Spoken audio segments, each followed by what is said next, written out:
Cheryl, and I'm going to be pulling cards today from the Osho Zen Tarot. And let's see what the cards have for the collective. Okay.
We got the Fool and Integration.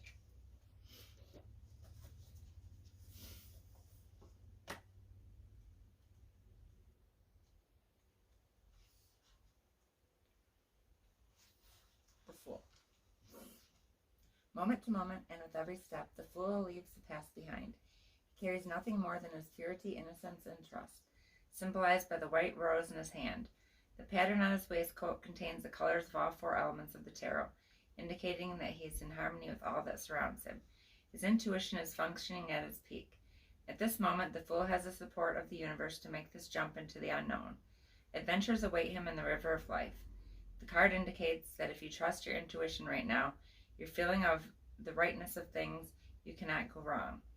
Your actions may appear foolish to others or even to yourself if you try to analyze them with a rational mind. But the 0 place occupied by the Fool is a numberless number where trust and innocence are the guides, not skepticism and past experience. A fool is one who goes on trusting. A fool is one who goes on trusting against all his experience. You deceive him and he trusts you, and you deceive him again and he trusts you. And you deceive him again and he trusts you. Then you will say that he is a fool. He does not learn. His trust is tremendous. His trust is so pure that nobody can corrupt it. Be a fool in the Taoist sense, in the Zen sense. Don't try to create a wall of knowledge around you. Whatever experience comes to you, let it happen, and then go on dropping it. Go on cleaning your mind continuously. Go on dying to the past so you remain in the present. Here now, as if just born, just a babe. In the beginning, it's going to be very difficult. The world will start taking advantage of you. Let them. They are poor fellows. Even if you're cheated and deceived and robbed, let it happen, because that which is really yours cannot be robbed from you. And that which is really yours, nobody can steal from you. And each time you don't allow situations to corrupt you, the opportunity will become an integration inside. Your soul will become more crystallized. And integration.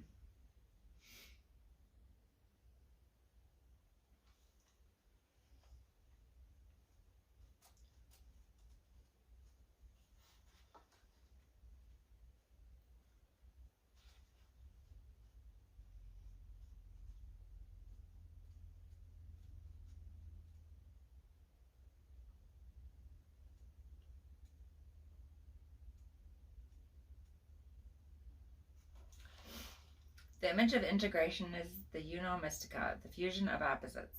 This is a time of communication between the previously experienced dualities of life.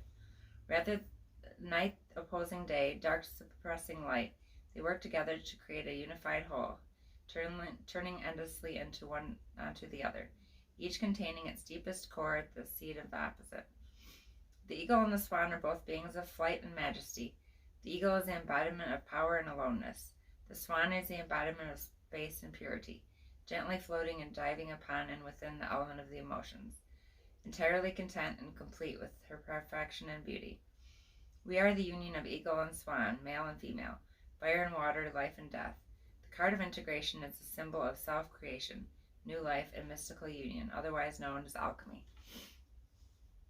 The conflict is in man. Unless it is resolved there, it cannot be resolved anywhere else. The politics is within you. It's between the two parts of the mind. A very small bridge exists. If that bridge is broken through some accident, through some psychological defect, or something else, the person becomes split. The person becomes two persons. And the phenomenon of schizophrenia or split personality happens. If the bridge is broken and the bridge is very fragile, then you become two. You behave like two persons. In the morning, you are very loving, very beautiful. In the evening, you are very angry, absolutely different. You don't remember your morning. How can you remember? Another mind was functioning, and the person becomes two persons. If this bridge is strengthened so much that the two minds disappear as two and become one, then integration, then crystallization arises. What George Gurdjieff used to call the crystallization of being is nothing but these two minds becoming one. The meeting of the male and female within, the meeting of yin and yang, the meeting of the left and right, the meeting of logic and illogic, the meeting of Plato and Aristotle. Okay. And I'd like to do some cards from the Atlantis deck.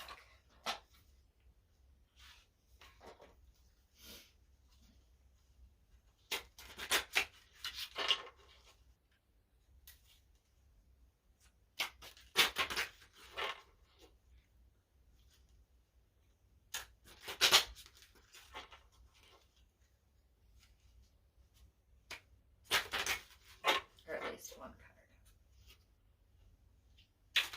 card. Well, 3 cards.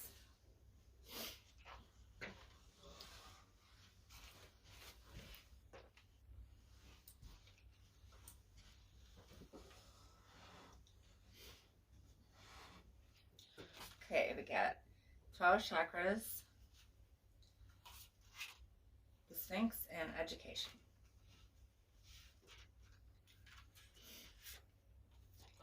Within the temple of Poseidon, a gigantic statue of the Sphinx guarded the eastern gate. This generic animal represented purity and contained the records for all the universes, which could only be accessed by the high priests and priestesses. The current Sphinx in Egypt is earthly equivalent, and we can recognize its power by living in love, harmony, and cooperation. Your guidance is to maintain silence until it is appropriate for you to divulge information. The Sphinx may indicate that you must keep your own or other people's secrets to prove that others can trust you.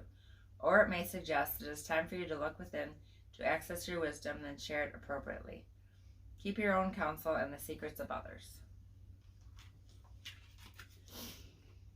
12 chakras. In Golden Atlantis, every person had 12 chakras and 12 strands of active DNA. When the frequency of Atlantis declined, 5 chakras closed down. Following this, 10 of the strands of DNA, which contain people's evolved psychic and spiritual powers, became dormant, and we are currently known as junk DNA. We are now called on to reactivate the chakras in our full DNA potential. You're reminded that you have enormous untapped spiritual and psychic powers.